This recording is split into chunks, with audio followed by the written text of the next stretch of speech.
Hello everyone, thanks for joining me today. Welcome back to my channel where we're going to be talking about love. What does it truly mean to love and to be loved? Because I feel like that's what the whole experience is about in life, is to love and to be loved and to experience things in between that take it away or challenge it and bring it forth. Sometimes people can't be what's good or healthy for you, what you need to grow as a person. And that takes a lot of self-love there, which we need in general to really have a healthy functioning relationship. And self-love I equate to just being more secure within oneself. There is unconditional love, but there is not unconditional relationships.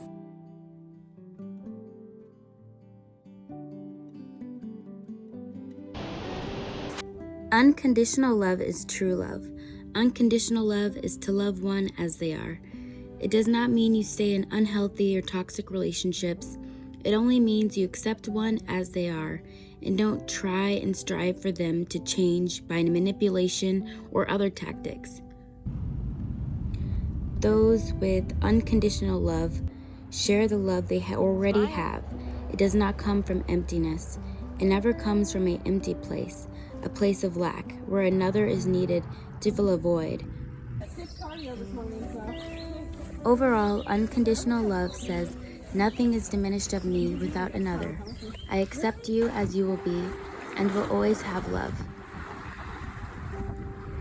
One that's conditional in their love will struggle and put in efforts to manipulate a person into what they want or simply hope for change, dishonoring themselves, disallowing themselves to take the path of their greatest joy. Sun's high up right now. It's not this beautiful act all the time of roses and chocolates and everything works out and we barely argue and it's so easy. That's just so unrealistic about how relationships are. They're meant to challenge you. They're meant to help you to also face your shadow self. A lot of people are mirrors of our inner self. There's a lot of shadow stuff. We don't see ourselves outside of ourselves.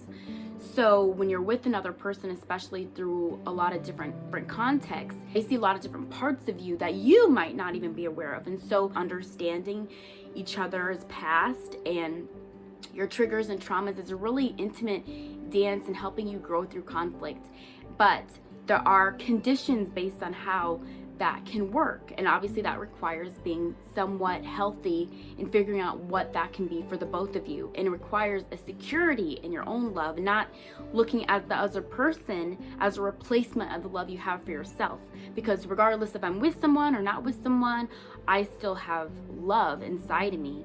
I mean, the experience of love itself is an internal experience, and that's so obvious to us, but it comes from inside. It doesn't come from outside.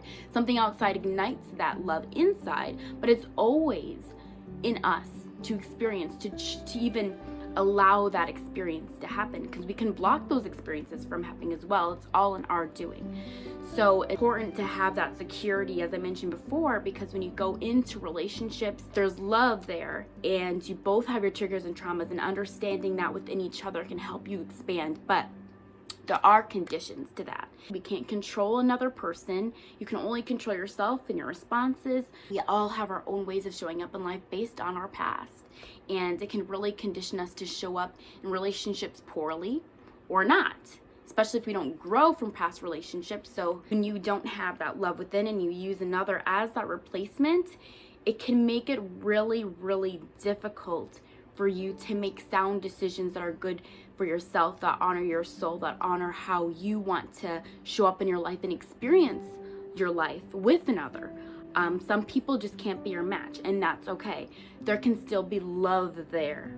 You can still love another and have unconditional love for people that are not healthy for you, but that doesn't mean you keep them in your life. When you have that security base, you're not looking to change anybody. You accept people as where they are at this current moment, not potential, not based on their past. You accept them as they are today. Is that good for you? Is that healthy for you? Are you able to see that you can grow together? What are your conditions? You know, understanding yourself helps you to understand another and accept them and see if that matches for you. So you see where that love stems from having it inside. It all comes back to yourself. We accept the love we think we deserve.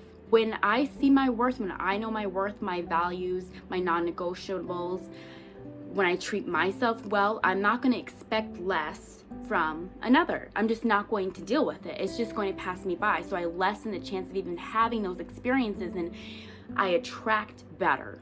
I can be in relationships with others, and if it's starting to go not healthy for me, then I can love them still and let it go instead of putting myself through turmoil, lacking that inside love. So how you love yourself can really help lead you to a good path to people that will be genuine and match you there. So come forth into your dating life experiences as a high value person, as a person that values yourself highly and doesn't rely on the opinions and the love of others to have to be there for you to also feel that way about yourself. In that way, you can also take love as not a personal thing when someone doesn't love you or see your value, because you love yourself. And when you love yourself, you're going to surround yourself with people that also are genuinely loving towards you. It's a reciprocation. People are mirrors, and as painful as it can be, when you look at how others treat you and what you accept, and maybe you should see how you feel about your own self and maybe how you be to others. So true love stems from those deep moments that you have, that conflict with yourself, that conflict with others, and how you manage it. I mean, it can come from obviously wonderful experiences as well, but that conflict, there's that strength that's there in that love, that underbelly of strength in that love, because all you need is love. You know, I'm gonna say it, all you need is love. All right, people in great relationships are great without the relationship. You know, happy relationships are people that are happy without having to have a relationship. I mean, and that's not always the case. It's not saying like every person that's ever been in a relationship have come together in happiness and have thrived. No, but it's more likely that way. Love is there. You are whole without another. Another is not supposed to complete you. Don't get that twisted. Don't think that's correct. You're not looking for your other half. You are your own half, okay? You are your own power. You are your own love. And when you meet that with another who feels and embodies that same thing, wow, what a love that is, because it's not dependent, it's not codependent on another to have to fulfill any specific markers. Of course, there are conditions in which make a relationship healthy, but you have an unconditional love for yourself.